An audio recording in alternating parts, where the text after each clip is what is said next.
Dosta vam je kuvanja na asfaltu? Slažem se. Neke dane jednostavno treba provesti na vodi.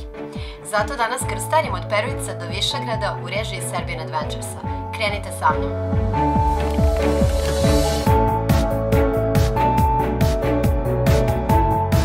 Ukrcavamo se nadomak hidroelektrane Bajina Bašta i gradske plaže na Perujcu. Vetrić i nebo oslikano na vodi otvaraju mi oči umesto jutarnje kafe. Predstoji nam 52 km plovidbe, a mornar Neđe upoznaje nas sa životom Nacionalnog parka Tara, čiji nam vrhovi oivičavaju plovni put. Priroda me je već raznežila. Zbog ovakvih prizora iskreno se zaljubim u Srbiju svaki put.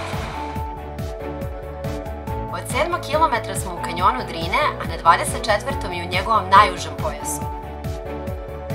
I dok uveliko plovimo Drinom u njenom toku kroz Bosnu i Hercegovinu, upravo smo prošli i najvišu tačku Nacionalnog parka Tara, Visoki Stolac, koja predstavlja sumu granicu između naših republika. Nastavljamo put ka Višegradu.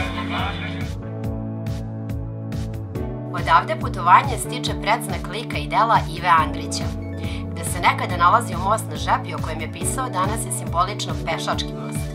A pred očima nam se uskoro ukazuje čuvena Ćuprija na Drini. Pristižemo dakle i na odredište. Višegrad je bio velika inspiracija Ive Andrića, a naš nobelovac Emir Kusturici. Stoga je poznati reditelj odlučio da u Višegradu jedan deo posveti upravo njemu i sada ćemo proći kroz čuveni Andrić put. Život je neshvatljivo čudo jer se neprestano troši i osipa, a ipak traje i stoji čvrsto kao na Drini Ćuprija. Rekao je o ovom mostu Ivo Andrić, a njega je Višegradu darovao Mehmet Paša Sokolović, janjičar koji nikada nije zaboravio svoje poreklo. O ljubavima koje su nastajale ovde uz Drinu ispevane su i najlepše sevdalinke. Stihove svoje omiljene poklonit će vam moj novi drugar Alija. U lijepom starom gradu, Višegradu, gdje duboka Drina vjekovima teče,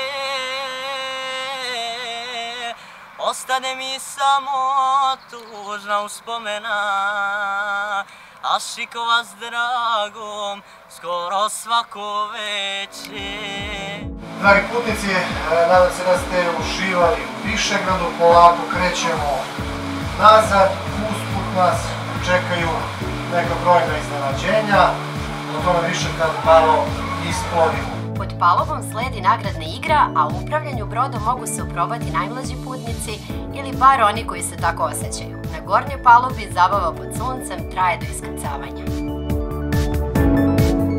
Posada vredno upoznavanje i prizori vredni pamćenja. Zato izaberite i vi turu krstarenja Drinom do Višegrada Serbian Adventuresa. Nećete se pokajati. Krstarite najlepšim rekama Srbije, potražite inspiraciju za nova putovanja i rezervišete željene izlete u samo nekoliko klikova. Sve to putem sajta Serbian Adventures.